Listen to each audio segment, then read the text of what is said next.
Let me tell you something my grandmother once whispered to me. It's not the dust that breaks me, it's the weight of it all.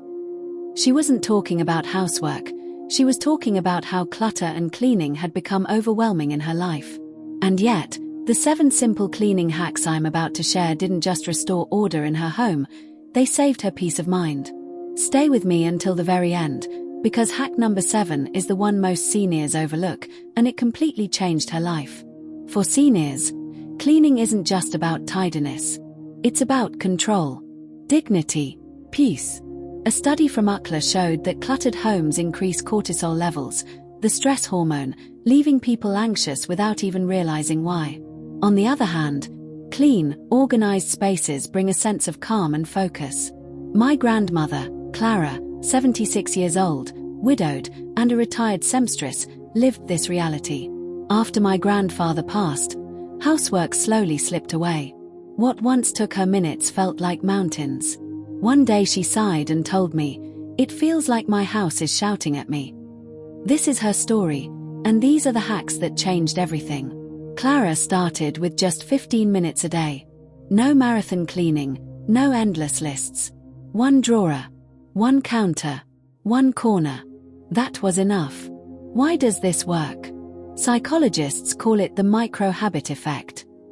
Small, consistent wins trick your brain into building momentum. Clara went from feeling defeated to feeling empowered. Each little session reminded her, "I can do this." It wasn't just cleaning, it was confidence.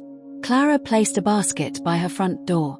Throughout the day, anything out of place, her glasses, mail, even her knitting supplies, went in. Before bedtime, she returned them to where they belonged.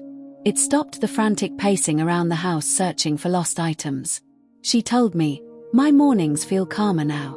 I can actually find my keys." This wasn't just about neatness, it gave her back her mornings and her peace. Before, her nightstand was chaos. Pill bottles, magazines, tissues, and half-drunk glasses of water.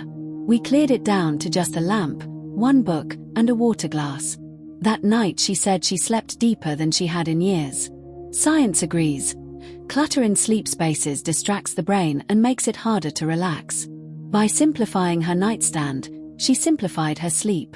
Cleaning used to feel like punishment. So Clara turned it into joy. She played Frank Sinatra records while she cleaned. Suddenly, wiping counters wasn't a chore, it was a dance. Research shows that music releases dopamine, the brain's feel-good chemical. It transforms boring tasks into moments of delight. Clara laughed once and told me, "I cleaned my kitchen and had a concert at the same time." Every Saturday, Clara grabbed a trash bag and walked through her house, tossing the obvious junk, expired coupons, broken pens, old mail. This hack gave her immediate results. The visual relief was like lifting a weight.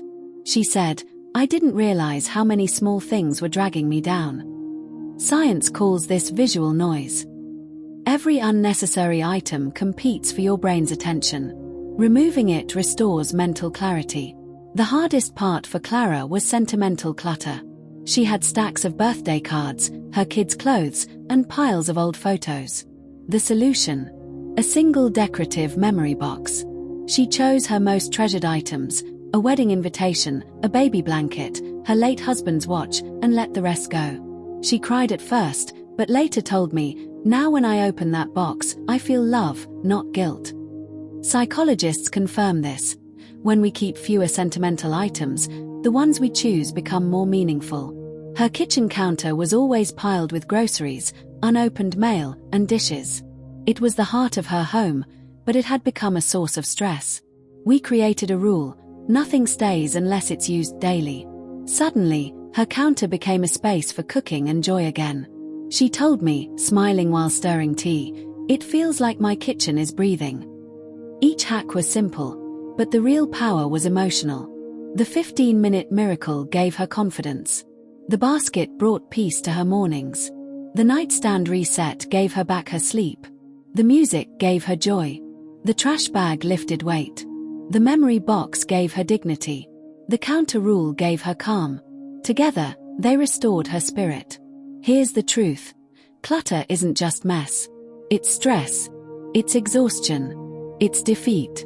But with these small hacks, Clara showed us that decluttering can become healing. And now, I want you to try just one. Set a timer for 15 minutes today, or clear one counter. Then see how you feel tomorrow. Because when we clear the clutter around us, we clear the clutter inside us. Your home should hug you, not haunt you. If Clara's story touched your heart, share this video with someone who needs hope.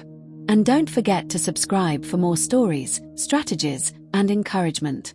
Together, we'll build homes and lives that feel lighter, freer, and filled with peace.